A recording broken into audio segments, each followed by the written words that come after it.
All right, so hello everyone and welcome to psych shorts. आज इस video में हम यूनिट 1 के पार्ट 2 को कवर करने वाले हैं। अगर आपने यूनिट 1 के पार्ट 1 को अभी तक नहीं देखा है तो जरूर उसे जाके देख लो। आई आइकन में आपको अभी लिंक शो हुआ होगा, नहीं हुआ है तो डिस्क्रिप्शन बॉक्स में जाके देख लेना, आपको लिंक मिल जाएगा। और अगर आप इस वीडियो को बाद में देख रहे हैं तो हो सकता है कि अब तक हमने आपकी सारी यूनिट्स कंप्लीट कर दी हो आईटीपी की, हो सकता है और भी आपके सब्जेक्ट्स को हमने बैचलर्स लेवल के सब्जेक्ट्स को स्टार्ट कर दिया हो। तो जरूर चैनल को एक्सप्लोर कर लेना टू गेट द आइडिया कि अभी कहां पर बेसिकली हम हैं इस पर्टिकुलर सीरीज में।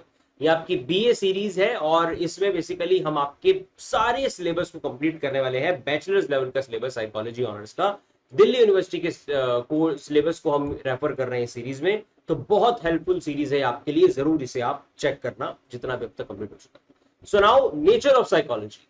नेचर ऑफ साइकोलॉजी हम ऑलरेडी कवर कर चुके हैं। Scope of psychology already covered. History of psychology, current status और साइकोलॉजी इन इंडिया, ये सारे टॉपिक्स को हम पार्ट 1 में ऑलरेडी कवर कर चुके हैं। तो अगर आपने पार्ट 1 को नहीं देखा है तो आई एम रिपीटिंग अगेन, इसे जरूर आप देख लेना।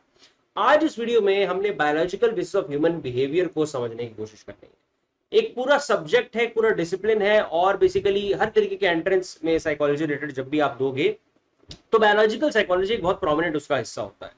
तो इसे पढ़ना और समझना बहुत जरूरी है आपके अभी के लेवल के हिसाब से भी, और लॉन्ग टर्म के लिए भी आपको इसको समझना जरूरी है। तो इस टॉपिक को हम जब समझना स्टार्ट करते हैं तो कुछ मेन इसके अंदर के टॉपिक्स हैं जो हमें, सब टॉपिक्स हैं जो हमें समझना होगा। नर्वस सिस्टम सबसे पहला है उसके अंदर का।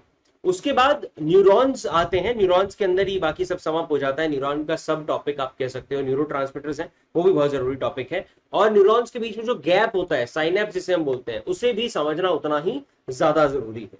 इसके अलावा हम इसके बाद समझते हैं ब्रेन को। ब्रेन का क्या काम होता है, ये नर्वस सिस्टम के अंदर की सबसे जरूरी यूनिट है। तो ये सब कुछ अब हम इस वीडियो में फर्दर समझने की कोशिश करेंगे। First of all nervous system का एक बेसिक आउटलुक लेते हैं। नर्वस सिस्टम एक तरीके की मान लो कंपनी है। हमारी बॉडी की सारी मेजर एक्टिविटीज को हमारा नर्वस सिस्टम कंट्रोल करता है। It is a network of cells that carries the information to and from the body parts. मतलब हमारी ब्रेन से लेके या हमारे ओवरऑल सेंट्रल नर्वस सिस्टम से लेके इंफॉर्मेशन को इधर से उधर ट्रांसफर करने का काम होता है नर्वस सिस्टम का। अब नर्वस सिस्टम, जैसे मैंने कहा कि एक कंपनी है, तो नर्वस सिस्टम का बॉस कौन है? हमारा brain. Brain is the boss. Spinal cord क्या हुई? ये मैनेजर हो गई, मैनेज करती है बाकी काम। पेरिफेरल नर्वस सिस्टम के अंदर सारे एम्प्लॉइज आ जाते हैं। एम्प्लॉइज मतलब हमारे न्यूरॉन्स। तो एम्प्लॉइज न्यूरॉन्स है, बहुत सारे होते हैं, बिलियंस ऑफ न्यूरॉन्स है हमारे अंदर। इसके अलावा हमारे ब्रेन जो बॉस है, बॉस के अपने बहुत सारे काम है। स्पाइनल कॉर्ड है, उसके अपने बहुत सारे काम है। इनको समझना हम स्टार्ट करेंगे। तो सबसे पहले अब, क्योंकि इनका बेस बनाने के लिए जो टॉपिक समझना जरूरी है, that is the neurons. Neuron क्या होता है? न्यूरॉन बेसिकली एक पर्टिकुलर तरीके का सेल है, एक स्पेशलाइज्ड सेल है जिसे ब्रेन सेल भी हम कह सकते हैं। ये सेल हमारी बॉडी के अंदर जितने भी इंफॉर्मेशन इधर से उधर होती है उसके लिए रिस्पॉन्सिबल होता है। एक तरीके से ट्रैवल वाला ये काम करता है, सारा ट्रांसमिट कराने का काम करता है इंफॉर्मेशन को इधर से उधर। हमारे न्यूरॉन सेल का मेनली यही काम होता है। अब न्यूरॉन सेल को जैसे कुछ इंफॉर्मेशन इसके बारे में यहां पर दी है कि सैंटियागो एक पर्सन थे भाई जिन्होंने सबसे पहले नर्वस सिस्टम को क्लासिफाई किया था, मतलब इसे थ्योराइज किया था। इस टॉपिक को हमारे सामने ये लेकर आए थे। इसके अलावा हमारी बॉडी में जितने भी सेल्स हैं उसके 3 मेन कंपोनेंट होते हैं, हम बेसिक साइंस से पढ़ते आ रहे हैं। एक हमारा न्यूक्लियस होता है भाई सेल के अंदर, एक सेल बॉडी होती है और एक सेल मेम्ब्रेन होती है जो सब चीजों को इकट्ठा करके रखती है, इन दोनों मेन चीजों।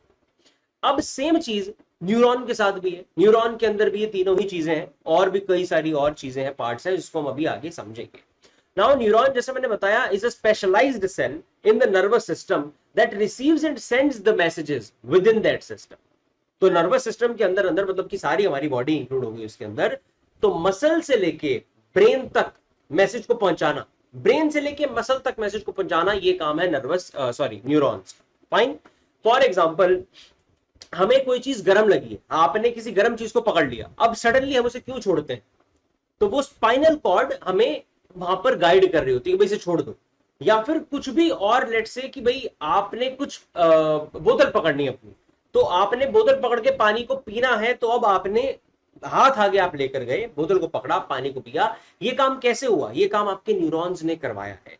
आपको जो टच फील होता है, टच आपको फील हुआ किसी चीज का, ये मेरे एक हाथ ने दूसरे हाथ को पकड़ा है, ये मुझे फील हो रहा है, मेरे न्यूरॉन्स की वजह से हो रहा है, क्योंकि यहां से सेंसेशन को पकड़ के ब्रेन तक वो लेके जा रहा है और ब्रेन को कह रहा है कि भाई फील कर, यहाँ पे कुछ हो रहा है।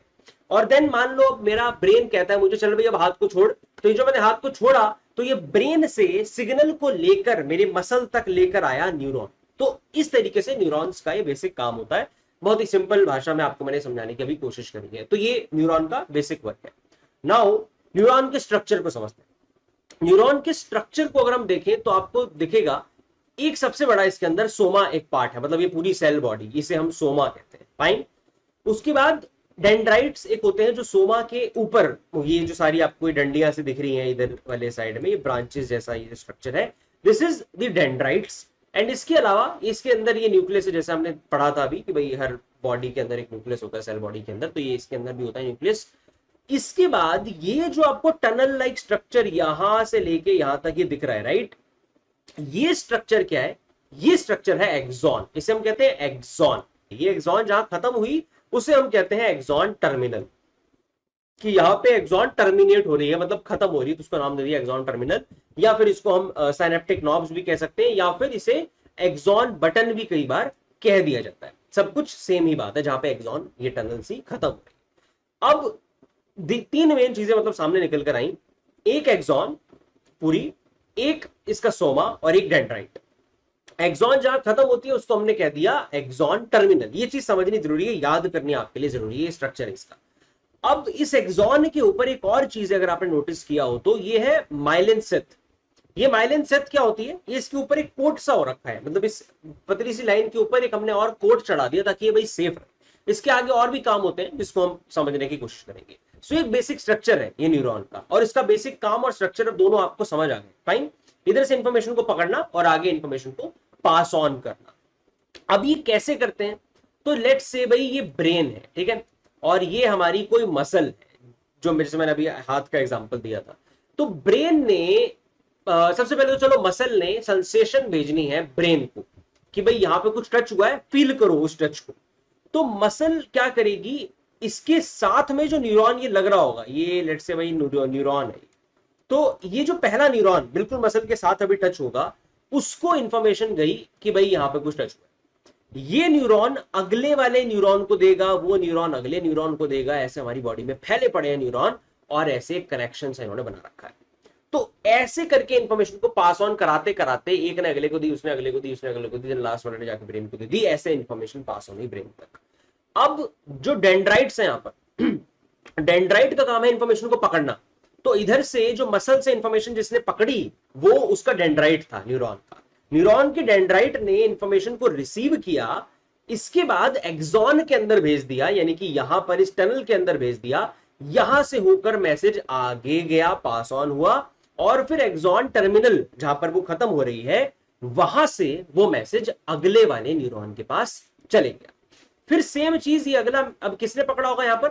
उसके डेंड्राइट ने, अगले न्यूरॉन के डेंड्राइट ने अगेन इंफॉर्मेशन को पकड़ा और फिर उसने एक्सॉन में भेज दिया, और फिर वो एक्सॉन टर्मिनल पे चले गया जहां पे एक्सॉन खत्म हो रही है, उसने वहां से अगले वाले को दे दिया, फिर दोबारा अगले वाले के डेंड्राइट ने पकड़ा, एंड सो ऑन। ठीक इस तरीके से प्रोसेस चल रही है।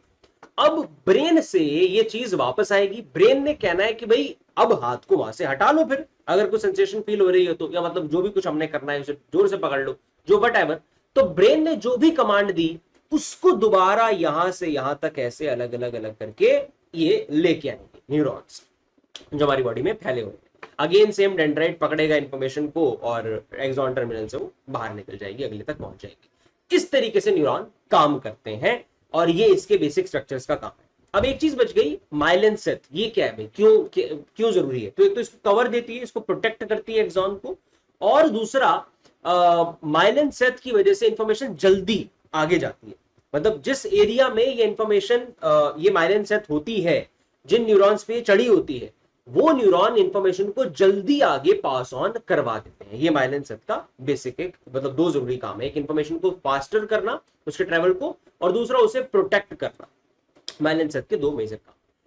यहां तक आई होप कि बेसिक स्ट्रक्चर हमें समझ आ गया, काम करने का तरीका भी इसके समझ आ गया। अब हम एक बार दोबारा से वापस चलते हैं नर्वस सिस्टम पर आते हैं। नर्वस सिस्टम में हमने समझा था कि ब्रेन और स्पाइनल कॉर्ड आ गई, ब्रेन का तो आगे पूरा टॉपिक है, उसे हम अभी समझेंगे।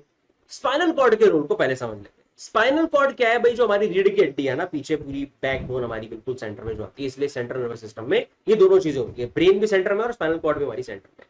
तो अब स्पाइनल कॉर्ड के दो मेजर और जरूरी काम है। एक तो ये हमारी बॉडी के अंदर के सारे, ये बॉडी सीधी बनी नहीं है, हाँ, तो स्पाइनल कॉर्ड बेसिकली क्या करती है, हमारी बॉडी के अंदर के जितने भी सारे न्यूरॉन हैं जो इधर उधर फैले हुए हैं हमारी बॉडी में, ये लेट्स से भाई इधर उधर के न्यूरॉन हैं, और ये बीच में स्पाइनल कॉर्ड है, और ये इनके ऊपर ब्रेन है। तो ये ब्रेन के साथ कनेक्ट करवाती है इन सभी न्यूरॉन्स को। जैसे कि एक मैनेजर या फिर एचआर का काम होता है कि वो एक कनेक्शन होता है बिटवीन दी कंपनी का बॉस और दी एम्प्लॉइज। तो एम्प्लॉय और कंपनी के बॉस के बीच में कनेक्शन एस्टेब्लिश करवाना मेन काम है स्पाइनल कॉर्ड का। मतलब कि न्यूरॉन्स और जो ब्रेन है उसके अंदर एक कनेक्शन बैठे, आपस में कम्युनिकेट कर सके वो इजीली, ये काम है स्पाइनल कॉर्ड का पहला जरूरी। दूसरा इसका काम है कि ये रिफ्लेक्स एक्शंस को हमारी बॉडी के अंदर कंट्रोल करती है। रिफ्लेक्स एक्शन वो सारे एक्शन होते हैं जो हम बिना सोचे समझे मतलब ले लेते हैं, सडन होते हैं। गरम लगा कुछ तो सडनली हाथ पीछे कर लिया, नहाने जा रहे हैं भाई ठंडा ठंडा पानी लगा शावर से और यूं करके पीछे हो गए, ये सब एक्शन रिफ्लेक्स एक्शन होते हैं हमारे, जो जिसके लिए ब्रेन तक जाने की जरूरत नहीं है। इंफॉर्मेशन हमारी स्पाइनल कॉर्ड ही भेज देती है कि भाई पीछे हो, यहां से क्या कर रहा है, पागल है क्या, मूर्ख है, वो इतने ठंडे ठंडे पानी में चले गया, ये तू गर्म पानी में सीधा हाथ डाल रहा है या फिर तू आग में हाथ डाल रहा है। तो इस तरीके की चीजों के लिए हमें ब्रेन से बार बार पूछने की जरूरत नहीं है, ये कमांड सीधा मैनेजर दे सकता है। सीधा स्पाइनल कॉर्ड कहती है कि बेटा चलो हटाओ हाथ, जल्दी हटाओ, क्योंकि ये जल्दी वाला काम है। तो ये स्पाइनल कॉर्ड काम करवाती है हमसे। यही दो मेजरली मेन इसके काम है, इतना बहुत है आपके लिए भी समझना, याद करना। इसके अलावा अब हम पेरिफेरल नर्वस सिस्टम पर अगर आए, तो पेरिफेरल नर्वस सिस्टम में आगे आप देख सकते हैं दो हिस्सों में डिवाइडेड है, एक आपका सोमैटिक और एक आपका ऑटोनॉमिक। सबसे पहले ऑटोनॉमिक की बात करते हैं। ऑटोनॉमिक, जैसा कि इसके नाम से पता चल रहा है, ऑटोनॉमिक नर्वस सिस्टम बेसिकली सारी उन एक्टिविटीज को कंट्रोल करता है जो हमारी बॉडी के अंदर ऑटोनॉमस होती हैं, ऑटोमेटिक चल रही होती हैं। हमारा डाइजेशन है, आप क्या सोच के डाइजेस्ट करते हो फूड को? बिल्कुल भी नहीं, अपने आप ही डाइजेस्ट हो जाता है भाई। आपका मेटाबॉलिज्म जिस तरीके से बेसिकली आपका काम करता है, आपका ब्लड प्रेशर जिस तरीके से काम करता है, जो भी सारी चीजें हैं जो ऑटोमेटिक हो रही है, जिसमें आप जानबूझकर सोच समझ के किसी काम को नहीं कर रहे हो, वो सब चीजों को कंट्रोल करता है हमारा ऑटोनॉमिक नर्वस सिस्टम।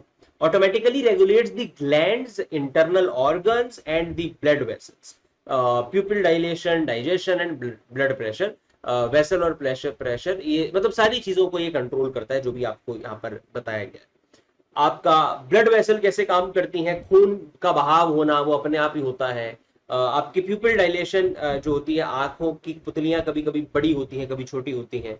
आपकी डाइजेशन की प्रोसेस, आपका ब्लड प्रेशर लेवल अपने आप बढ़ता है कम होता है, ये सब कुछ हमारा ऑटोनॉमिक नर्वस सिस्टम कंट्रोल कर रहा होता है।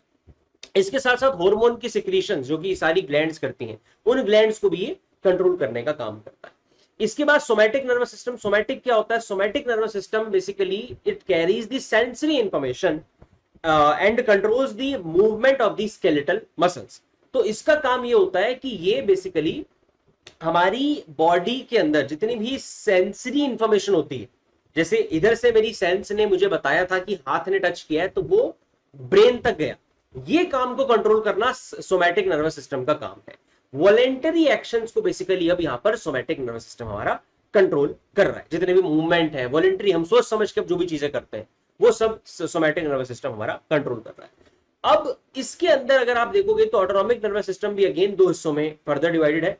एक आपका पैरासिम्पैथेटिक इसकी डिवीजन है और एक सिंपैथेटिक इसकी डिवीजन है। सो पैरासिम्पैथेटिक को आप समझ सकते हो कि हमें रेस्ट पे लेके जाता है हमारी बॉडी को, ओवरऑल पैरासिम्पैथेटिक नर्वस सिस्टम। और सिंपैथेटिक नर्वस सिस्टम हमें फाइट या फ्लाइट मोड में ले जाता है। फॉर एग्जाम्पल, क्या एग्जाम्पल हो सकता है इसका? लेट्स से आप बाहर गए हो अभी घर से और कोई डॉग है वहां पर, मतलब कोई पागल सा कुत्ता है जो भाई आपके पीछे पड़ गया और अब आप भाग रहे हो। इस टाइम पर आपका सिंपैथेटिक नर्वस सिस्टम आपकी बॉडी से काम ले रहा है, क्योंकि आपने यहां पर काम डाउन नहीं होना, आपने भागना है तेज तेज, और कुत्ते को अपने पीछे से हटाने की कोशिश करनी है जो आपके पीछे पागलों की तरह भाग रहा है, आपको काट सकता है। तो यहां पे आप फाइट या फ्लाइट मोड में हो। यहां पे आपका ब्लड प्रेशर लेवल बढ़ सकता है, यहाँ पे आपका हार्ट रेट ऑब्वियसली इंक्रीज होगा, यहाँ पर आपको स्वेटिंग होगी हैवीली, ये सब कुछ यहाँ पर हो रहा है। तो basically it prepares the body to react and expand the energies in the times of stress. मतलब हमारी एनर्जीज एक्सपैंड हो रही हैं, हम फ्लाइट या फाइट मोड में जा रहे हैं, हम अलर्ट हो रहे हैं, एक्टिव हो रहे हैं, ये सब काम सिंपैथेटिक कर रहा है। अब कुत्ता पीछे से आपके हट गया, मतलब भाई वो नहीं भाग रहा आपके पीछे, तो अब क्या होता है, अब आप रेस्ट पे जाते हो। अब धीरे धीरे जो भाई दिल इतना तेज तेज हमारा धड़क रहा है वो कम होता है, उसे हम कहते हैं भाई all is well, all is well, चले गया वो, कोई बात नहीं, शांत हो जाओ। तो अब आप धीरे धीरे शांत हो रहे हो, ब्लड प्रेशर सॉरी आपका हार्ट रेट लेवल मतलब नॉर्मल हो रहा है, रेगुलेट हो रहा है, आपको जो इतना स्वेटिंग हो रही है वो सब भी नॉर्मलाइज हो रही है धीरे धीरे। ये सब कुछ काम कौन कर रहा है, ये आपका पैरासिम्पैथेटिक नर्वस सिस्टम आपसे कर रहा है। Maintains the body function under the ordinary condition, normal conditions में, एंड सेव्स द एनर्जी। तो ये था आपका ओवरऑल नर्वस सिस्टम। ब्रेन का पार्ट रह गया, ब्रेन के पार्ट को डिटेल में आगे हमने समझना है, तो उसको इसलिए अभी हमने स्किप किया है। आई होप यहां तक आपको चीजें क्लियर होंगी, राइट। अब इसके बाद एक बहुत ही जरूरी एक पार्ट है जिसको हमने समझना है, जिसे हम कहते हैं glial cells. Glial cells neurons की जैसे ही आप इसे भाई बंधु समझ सकते हो इसका, बट ग्लियल सेल्स न्यूरॉन के सपोर्टिंग सेल होते हैं। मतलब इनका मेन काम ये होता है कि ये असिस्ट करते हैं न्यूरॉन को उनकी फंक्शनिंग में। ग्लियल सेल्स भी बहुत सारे, ग्लायल सेल्स आप इसे कह सकते हो, प्रोनाउंसिएशन अलग अलग हो सकती है, तो इस बहुत सारे हैं ये भी हमारी। 90% ऑफ हमारा ब्रेन इन्हीं से ही बना है, और ये बहुत सारे हमारी बॉडी में होते हैं। तो बेसिकली न्यूरॉन को सपोर्ट करते हैं ग्लायल सेल्स। अब इनके दो तीन मेन काम है जो हम आगे पढ़ेंगे। It is a grey fatty cells that provide supports to the neurons to grow on and around, deliver nutrients to the neurons. ये इन्हें न्यूट्रिएंट्स भी प्रोवाइड करते हैं, मतलब भाई खाना पीने की जिम्मेदारी इनकी है, ग्लायल सेल्स की है। तो न्यूरॉन ने लेट से अपना कोई भाई रख रखा है केयर टेकर, जो उनको खाना पीना ला के दे रहा है, न्यूट्रिएंट्स का उनका ध्यान रख रहा है। और सबसे जरूरी चीज जो मैंने आपको बताया, माइलिन सेथ, जो मैंने बताया था कि ये एक्सॉन के ऊपर चढ़ी होती है, इसे बनाता कौन है, इसे बनाते हैं हमारे ग्लियल सेल्स, राइट। सो माइलिन सेथ को ये प्रोड्यूस करते हैं, चढ़ाते हैं एक्सॉन के ऊपर, and clean up the waste products and the dead neurons. अब कई न्यूरॉन मर जाते हैं, मतलब भाई खत्म हो जाते हैं, उनकी अब जरूरत नहीं हमें, तो उन न्यूरॉन्स का जो डेड मटेरियल है उसको भी ये क्लीन अप करते हैं, ये ग्लियल सेल्स। तो ये तीन इसके मेजर काम आए। क्या? सबसे पहले उनको न्यूट्रिएंट्स डिलीवर करना न्यूरॉन्स को, दूसरा माइलिन सेथ को प्रोड्यूस करना, और तीसरा क्लीन अप करना सारे डेड न्यूरॉन्स। फाइन, ये तीन इसके जरूरी काम है। Now neurons are spread all over our body, so they are separated by the myelin made up of the special type of glial cells known as the Schwann cells। तो अब glial cells भी बहुत तरीके के होते हैं भाई, उसके अंदर का एक स्पेसिफिक ग्लायल सेल जिसको हमने कहा Schwann cells, तो ये वो सेल होते हैं जो एक्चुअली में माइलिन को प्रोड्यूस करते हैं, जो मैंने आपको बताया था कि ग्लायल सेल प्रोड्यूस करते हैं। ग्लायल में से भी जो Schwann सेल होता है वो प्रोड्यूस करता है माइलिन। ये सब याद करने की चीजें आपको याद थोड़ा सा रखना पड़ेगा। Bundle of myelin coated axons travel together in cables called the nerves। जो हमारी बॉडी में नर्व्स होती हैं, ये आपने सुना होगा, राइट, जिन्हें हम नर्व्स कहते हैं। नर्व्स ऐसे ही बनती हैं बेसिकली, जब ये न्यूरॉन इस तरीके से उन्होंने अपना पाथवे सा बना रखा है और ऊपर से इनके ऊपर वो कोट सा चढ़ा हुआ है, तो ये नर्व की तरह बन जाती है, मतलब इन्हीं को हम नर्व कहते हैं। तो ये नर्व ऐसे केबल के तौर पे पूरी हमें दिखती हैं, और एक दूसरे से सेपरेट भी माइलिन की वजह से होते हैं, क्योंकि बहुत सारे हैं ना हमारी बॉडी के अंदर फैले, तो सेपरेट कैसे होंगे, उस माइलिन सेथ की वजह से ये एक दूसरे से सेपरेट होके हमें दिखते हैं और रहते हैं। Now myelin could be damaged by the disease called the MS. ये अच्छा, तो एमएस एक डिजीज है, ये काफी पॉपुलर भी हो रही है आजकल, बहुत ही रेयर है वैसे, पर स्टिल जहां होती है बहुत खतरनाक होती है। तो एमएस डिजीज की वजह से क्या होता है एक्चुअली में, हमारा जो अपना ही इम्यून सिस्टम होता है वो किसी तरीके से हमारे नर्वस सिस्टम को ही डैमेज करने लग जाता है, मतलब कि हमारे ये माइलिन सेथ को ही डैमेज करने लग जाता है। इसकी वजह से बहुत सारी दिक्कतें होती हैं, ये आप इसके बारे में डिटेल में पढ़ सकते हैं। Now axons found in the body are coated with a thin membrane called the neurilemma और दी Schwann सेल मेम्ब्रेन। ये वही माइलिन की बात यहाँ पर हो रही है। तो बेसिकली एक्सॉन जो हमारी है वो इसके साथ कवर होती है, माइलिन सेथ के साथ कवर होती है, जो मैंने आपको ऑलरेडी दिखा चुका हूँ। इसे ये नाम भी दिया जाता है जो आपको यहाँ पर दिख रहा है, इसे हम न्यूरोलिमा कह सकते हैं या फिर Schwann मेम्ब्रेन भी हम इसे कह सकते हैं। तो ये माइलिन सेथ की ही बात यहाँ पर थी कि वो एक्सॉन उसको कवर करके रखती है myelin sheath. Neurons of brain and spinal cord do not have this membrane. अब जो न्यूरॉन्स हमारे स्पाइनल कॉर्ड्स में हैं और हमारे जो ब्रेन में जितने भी न्यूरॉन हैं उनके ऊपर ये माइलिन सेथ नहीं होती है, मतलब ये मेम्ब्रेन नहीं होती। बाकी बॉडी में जितने भी न्यूरॉन है उनके ऊपर ये मेम्ब्रेन बिल्कुल है, बट ब्रेन के ऊपर, ब्रेन के अंदर और जो स्पाइनल कॉर्ड में मेम्ब्रेन हमारे न्यूरॉन्स हैं उनके ऊपर ये मेम्ब्रेन नहीं चढ़ी होती। Neurons work on all or none principle, either neurons will fire or react completely or do not respond at all. अब बेसिकली क्या होता है, न्यूरॉन्स ऑल या नन प्रिंसिपल पर काम करते हैं। इसका क्या मतलब हुआ, इसका मतलब अब यहां पर यह है कि अच्छा आपको कुछ टच होता है तो क्या ऐसा होता है कि हाँ थोड़ा सा टच हो गया, हाँ थोड़ा सा गीला लगा, नहीं, हमें या कोई चीज गीली लगती है या वो नहीं लगती है। इट्स जस्ट सिंपली लाइक कि आपने लाइट को ऑफ किया तो वो कंप्लीटली ऑफ है, लाइट को ऑन करोगे तो वो ऑन होगी। ऐसा कुछ नहीं है कि थोड़ी सी चल गई भाई थोड़ी सी नहीं चली, ऐसा नहीं होता है। आपने या तो लाइट को ऑन किया तो वो ऑन होगी या वो ऑफ होगी, सिंपल सिस्टम है। तो सेम चीज ऑल और नन प्रिंसिपल पर यहां पर आती है, मतलब कि आपकी जो न्यूरॉन्स हैं वो या तो सिग्नल को आगे भेजेंगे या नहीं भेजेंगे, सिंपल। मतलब या तो वो रिसीव करेंगे उस सेंसेशन को कि हाँ भाई यहाँ पे कुछ टच हुआ है तो आपको वो समझ आएगी, या फिर वो समझ ही नहीं आएगी, हमें वो काम ही नहीं करेंगे। ऐसा नहीं है कि थोड़ा बहुता काम कर दिया अपना, जैसे ह्यूमन एम्प्लॉइज करते हैं। ये एम्प्लॉइज इस तरीके के हैं कि या तो अपना काम बहुत अच्छे से करेंगे या फिर करेंगे ही नहीं, सिंपल। ये यहां पर कहने की कोशिश करी गई है ऑल और नन प्रिंसिपल के थ्रू। आई होप ये समझ आया होगा। नाउ एक बहुत ही जरूरी टॉपिक जो इसके साथ ही आता है, that is the synapse. Synapse का क्या मतलब है, साइनेप्स, अब दो न्यूरॉन के बीच में एक गैप होता है जिसे हम कहते हैं साइनेप्स। जो ये एक डायग्राम सा मैंने बनाया था, यहाँ पर डायग्राम तो खैर क्या ही कहना है इसे गंदे से को, पर जो भी ये है जो मैंने बनाकर आपको कोशिश करी थी समझाने की, इसके अंदर भी मैंने कुछ गैप बनाए थे, अगर आपने नोटिस करे तो ये कनेक्टेड नहीं थे आपस में। तो उसका रीजन यही था, ये जो आपको गैप यहां पर दिख रहे हैं ये गैप है साइनेप्स। तो साइनेप्स क्या होता है कि जो दो न्यूरॉन के बीच में अब गैप है, उस गैप की वजह से ही वो हो पाता है, मतलब इधर से उधर इंफॉर्मेशन ट्रेवल कर पाती है। कैसे, देखो इस गैप में ही बेसिकली ये जो दूसरे वाले न्यूरॉन के जो ये क्या है डेंड्राइट्स है, और ये है एक्सॉन टर्मिनल, ठीक है, यहां पे वो खत्म हो रही है।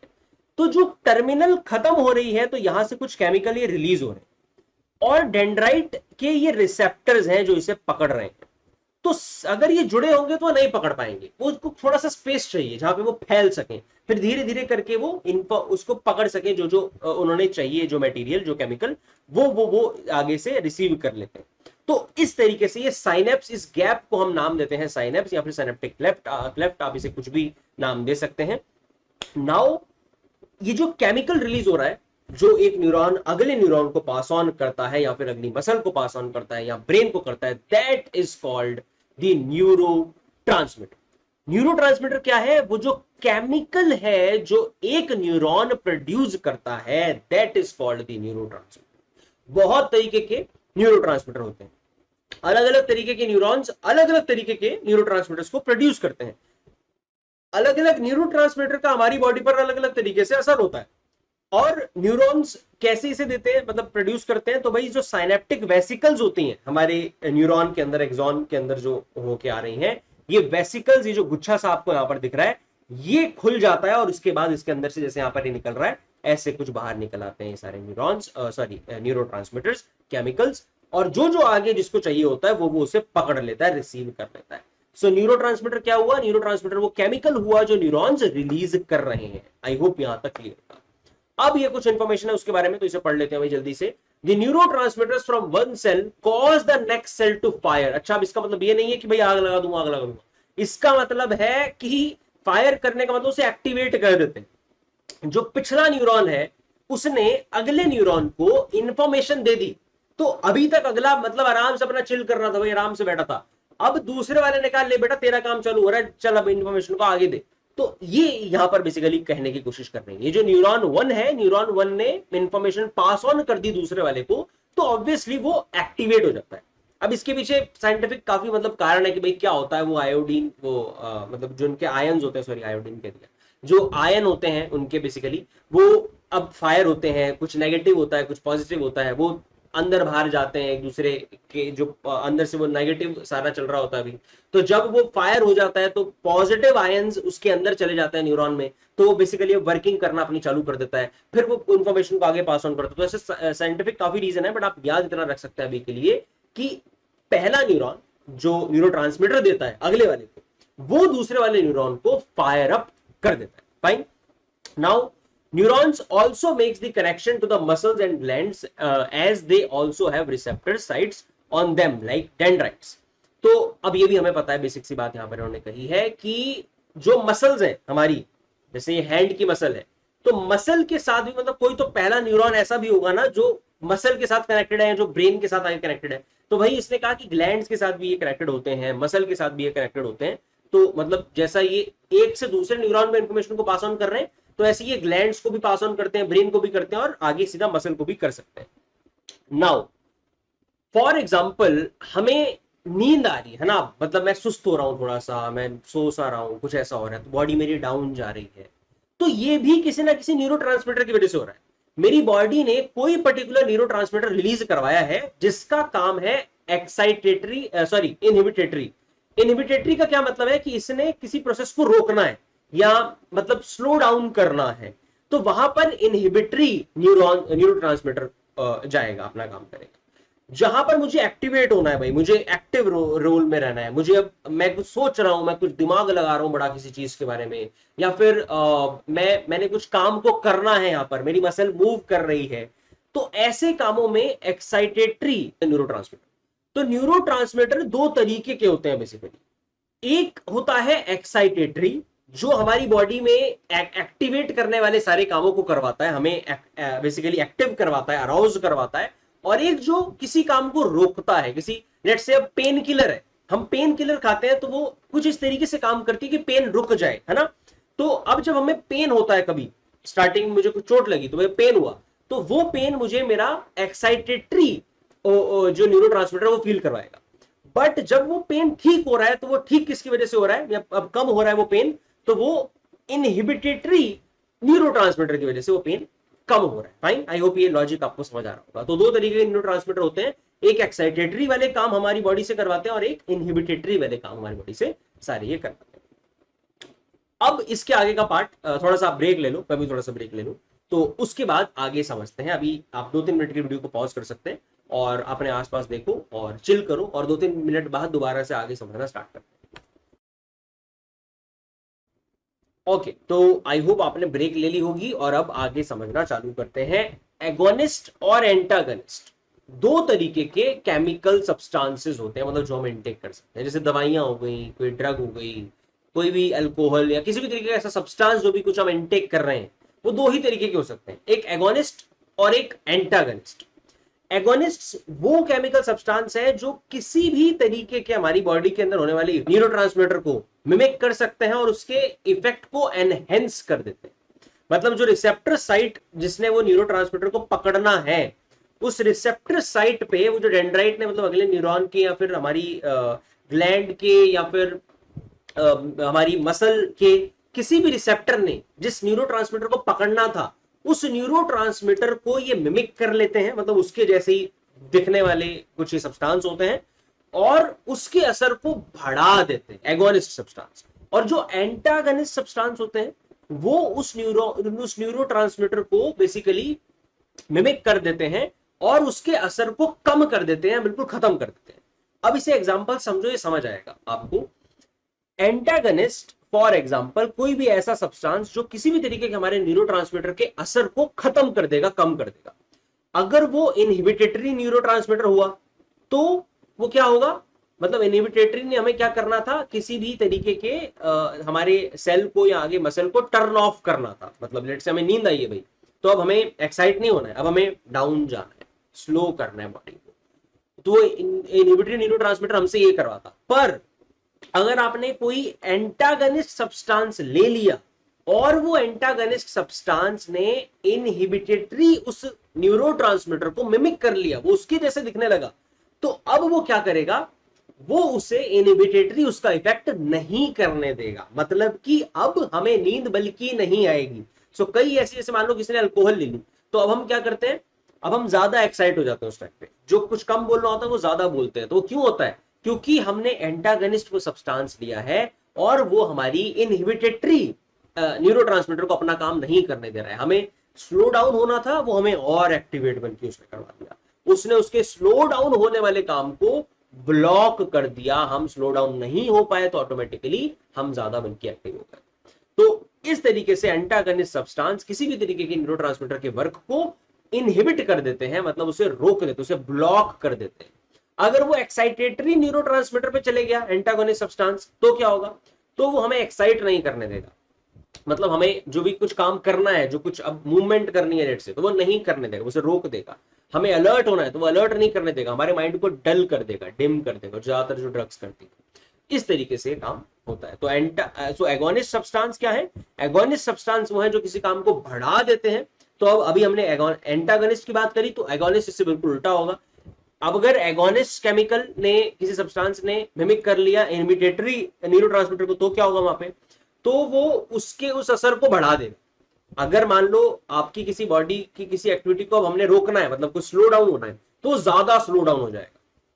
वहीं अगर एक्साइट होना है, कुछ काम करना है, टर्न ऑन होना है, तो वो ज्यादा ही एक्साइट हो जाएगा, मतलब ज्यादा ही वहां पर वो प्रोसेस होने लग जाएगी, एनहेंस हो जाएगी वो उसका वो फंक्शन।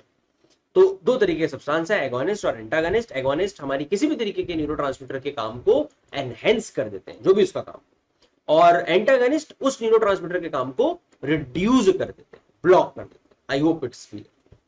अब इसके बाद अगला ये जो आपको पिक्चर है, इसमें आपको बेसिकली बताया गया है कि कितने तरीके के टोटल न्यूरोट्रांसमीटर हैं हमारी बॉडी में और कितने क्या क्या उसके फंक्शन है।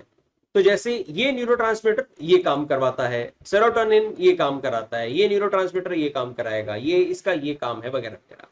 सबसे पहला जो न्यूरोट्रांसमीटर था वो यही है, एसिटाइलकोलिन। ये बेसिकली सबसे पहला न्यूरोट्रांसमीटर था जो पाया गया था रिसर्चेस में। इस न्यूरोट्रांसमीटर को सबसे पहले खोजा गया और इसके अलावा इसके बाद ये सारे न्यूरोट्रांसमीटर आए और हर किसी का जो जो काम है वो इसके सामने एक्सप्लेन किया गया। जो ज्यादातर न्यूरोट्रांसमीटर्स हैं जो कि उस साइनेप्स में रहते हैं, जो बच जाते हैं, वो रीअपटेक हो जाते हैं। मतलब कि वो एक पर्टिकुलर प्रोसेस होती है रीअपटेक की, उसके थ्रू वो दोबारा से साइनेप्टिक वेसिकल्स में चले जाते हैं। इसको इस डायग्राम के थ्रू समझो। मान लो ये रिसेप्टर ने, इसने अपने दो न्यूरॉन पकड़ लिए भाई, इसने भी अपने दो न्यूरॉन पकड़ लिए। इस वाले रिसेप्टर ने लेट से ये वाले दो ये पकड़ लेगा रिसेप्टर, इधर भी इसने ये दो पकड़े हुए हैं और ये दो लेट से ये वाला रिसेप्टर पकड़ लेगा। बाकी जितने भी न्यूरॉन अब यहाँ पे बचे, न्यूरोट्रांसमीटर अब यहाँ पे बचे हैं, वो तो वेस्ट है अभी अभी के लिए। तो वो रीअपटेक हो जाएंगे, मतलब वो दोबारा से इधर अंदर वो खींच लेगा आपने। This is called reuptake, reuptake की प्रोसेस। अब यहाँ पे बड़ा इंटरेस्टिंग पॉइंट आता है। कई बार क्या होता है, कई ऐसी ड्रग होती हैं जो इस रीअपटेक को ब्लॉक कर देती है, इसे ब्लॉक कर देती है, नहीं होने देती रीअपटेक। तो उससे क्या होता है फिर, ये वाला जो न्यूरोट्रांसमीटर था जो रिसेप्टर ने पकड़ लिया, अभी दो दो इसे चाहिए थे, वो उसने ले लिए, पर अब क्योंकि यहाँ पे इतनी देर से गैप में वो ऑलरेडी मौजूद है और वो रीअपटेक नहीं हो रहे हैं वहां से, तो उसका असर और ज्यादा बढ़ जाएगा। ये बेसिकली अब क्या होगा, ये तीन तीन पकड़ लेंगे न्यूरोट्रांसमीटर्स, एक और यहाँ पे आ जाएगा। तो बेसिकली इस तरीके से उसका असर और बढ़ जाता है। तो कुछ इस तरीके से ये सब हमारे अंदर इस तरीके से काम चल रहा होता है। So yes, this was all about the reuptake. अब लास्ट टॉपिक, जो सबसे बड़ा टॉपिक आता है, वो है ब्रेन। ब्रेन बहुत इंपॉर्टेंट पार्ट है अब हमारा। जैसे मैंने आपको बताया था, न्यूरोट्रांसमीटर अगर एक पूरा कंपनी है तो ब्रेन उसका बॉस है, और बॉस के तो बहुत सारे काम होते हैं भैया, है ना। तो बॉस ने बहुत सारी चीजों को मैनेज करना है, तो बॉस ने बहुत सारे काम करने हैं, तो उसने डिवीजन बांटी हुई है भाई। तो इसके अंदर एक थैलेमस पार्ट है, एक सेरेब्रल कॉर्टेक्स है, एक कॉर्पस कॉलोसम भी है, एक सेरिबेलम भी है, एक पॉन्स भी है, इसमें रेस्टिकुलर फॉर्मेशन भी है, इसमें मेडुला भी है, हिप्पोकैम्पस भी है, पिट्यूटरी ग्लैंड है, हाइपोथैलेमस है। ये सारे इसके अंदर पार्ट है। इन सब पार्ट की डिफाइन आपके सामने लिखी है। अच्छा, मैंने ब्रेन को ऑलरेडी एक्सप्लेन करा हुआ है इस पर्टिकुलर वीडियो में, जो आपको भी आई आइकन में दिख रही है। इसका लिंक डिस्क्रिप्शन बॉक्स में भी है। हमारी क्लास 11th का एक चैप्टर है जिसपे कि हमने ब्रेन के स्ट्रक्चर को समझा था, तो उस वीडियो को आप जरूर देख लेना। आपको ब्रेन वाला टॉपिक एक लगभग एक स्ट्रॉन्ग उसका ग्रिप आपको बन जाएगी। उस ग्रिप के बाद आपने क्या करना है, इनको रीड कर लेना है, जो ये यहाँ पर इसके फंक्शन लिखे हैं, तो आपको सब कुछ अब समझ आ जाएगा। तो ब्रेन सबसे ट्रू कोर है हमारे नर्वस सिस्टम का, जैसे मैंने आपको बताया सबसे जरूरी हिस्सा है, क्योंकि ये बॉस है। It takes the information receive from the senses, यानी कि हमारे न्यूरॉन्स ने जो इंफॉर्मेशन दी है ब्रेन को उसे वो लेते हैं और उसका सेंस बनाते हैं। अब भाई मतलब न्यूरॉन ने तो इंफॉर्मेशन लाके दे दी ना कि यहाँ पे कुछ कुछ हो रहा है भाई, देख ले क्या हो रहा है। वो ब्रेन समझता है कि क्या हो रहा है, अच्छा गर्म लग रहा है भाई तो अब हाथ हटाना है भाई, ये सब कुछ ब्रेन मतलब वहां पे काम को कर रहा है। तो वो सेंस बनाता है उस इंफॉर्मेशन की, डिसीजन को लेता है, देन कमांड भेजता है बॉडी को, स्पाइनल कॉर्ड को या बॉडी को, सबको एक कमांड देता है कि हाँ मैं ये करूँ अब काम, तो वो उस तरीके से काम करती है। Muscle and the rest of the body, पूरी हमारी सारी मसल्स को और पूरी रेस्ट ऑफ द बॉडी को एक कमांड भेजता है। ये बेसिक एक ब्रॉड काम है ब्रेन का। बाकी इसके अलग अलग पार्ट है, बहुत पार्ट है हमारे ब्रेन के अंदर, सारे पार्ट यहाँ पे आपको एक्सप्लेन करके बताए गए हैं, इनको आप पढ़ लेना, आपको समझ आ जाएगा। इसे मैं एक्सप्लेन नहीं कर रहा हूँ यार, क्योंकि मैंने एक्सप्लेन अगर किया तो बहुत लंबी वीडियो हो जाएगी, राइट, और हमें कोई फॉर्मेलिटी नहीं करनी है। उस वीडियो में जो आपको आइकन में दिख रही थी उसमें मैंने ऑलरेडी एक्सप्लेन किया हुआ है सब कुछ, तो उस वीडियो को आप जरूर देख लेना। बाकी पिक्चर आपके सामने है, इन सबको आप रीड कर सकते हो तो आपको सब कुछ समझ आ जाएगा। नाउ एक छोटा सा पार्ट है जो उस वीडियो में नहीं है, तो इसलिए मैं बता रहा हूं आपको। इसमें क्या है, ये है ब्रोकाज एरिया और एक होता है रिंकल एरिया। ये दोनों ही कहीं ना कहीं हमारी लैंग्वेज और स्पीच वगैरह के साथ रिलेटेड होते हैं एरियाज। इन दोनों एरियाज का क्या काम है, ब्रोका का काम है it is responsible for the producing the fluent and understandable speech. मैं फ्लुएंटली बोल रहा हूं, एक फ्लो में बोल रहा हूं। अगर मैं अभी कुछ बोलूं, फिर मैं कहीं से बोलूं कि एल्बर्ट आइंस्टाइन, तो बोलूं आर्यभट्टा, फिर बोलूं मैं बर्गर, पिज्जा, व्हीकल कोई नाम ले दूं मैं, इस तरीके से बोलूंगा तो फ्लुएंट स्पीच नहीं है, वो ब्रेक हो रही है, वो समझ नहीं आएगी आपको कुछ इस तरीके से। तो फ्लुएंट स्पीच के लिए, अंडरस्टैंडेबल स्पीच के लिए रिस्पॉन्सिबल होता है ब्रोकाज एरिया। हमारे ब्रेन के अंदर एक पार्ट है पर्टिकुलर, इस एरिया को हम कहते हैं ब्रोकाज एरिया, फ्रंटल लोब के पास ही होता है। देन एक है रिंकल्स एरिया। रिंकल्स एरिया यहाँ पर कहीं होता है, ये हमारे मिड ब्रेन के आसपास वाले एरिया में ये फॉल करता है। तो इसमें ये टेम्पोरल लोब के पास रहता है। ये रिस्पॉन्सिबल है अंडरस्टैंडिंग द लैंग्वेज के लिए। तो क्योंकि ये टेम्पोरल लोब के पास है तो अब ये अंडरस्टैंड करने का काम हो रहा है, मतलब अब आप समझ रहे हो लैंग्वेज को, कोई पर्सन जो बोल रहा है आप उसकी बात को समझ पा रहे हो, that is the wrinkle area जो इसके लिए रिस्पॉन्सिबल है। जिसका ये डैमेज हो जाता है एरिया, तो उसको फिर दिक्कत होती है लैंग्वेज को समझने में, उसको समझ नहीं आ पाता आप क्या बात बोल रहे हो वगैरह, उसकी अलग अलग फिर ट्रीटमेंट अपनी होती है। सो ये कुछ दो बेसिक एरियाज थे जो मैंने आपको बताए, बाकी सब उस वीडियो में एक्सप्लेन है, तो वीडियो आप आगे देख सकते हैं। इतने टॉपिक्स हम ऑलरेडी पार्ट 1 में कवर कर चुके थे, और ये कुछ टॉपिक इसके साथ हमारा पूरा नर्वस सिस्टम भी वही हमने कवर किया है। ये टॉपिक हमने अपने पार्ट 2 में यानी कि इस वीडियो में कवर किया। So yes, that's all from my side for this video. Now it's all your work. अगर आपको वीडियो अच्छी लगी है तो लाइक जरूर कर देना इसे, और आप कमेंट सेक्शन में बता सकते हैं कि वीडियो आपको कैसी लगी। अपना वैल्यूएबल फीडबैक आप जरूर शेयर करना, और हम क्या इंप्रूव कर सकते हैं, कि आप क्या कैसा आपको लग रहा है, या और आगे आप पढ़ना चाहते हैं, what ever that you feel, you can write down in the comment section. And that's all from my side. I will see you in the next video. Thank you so much.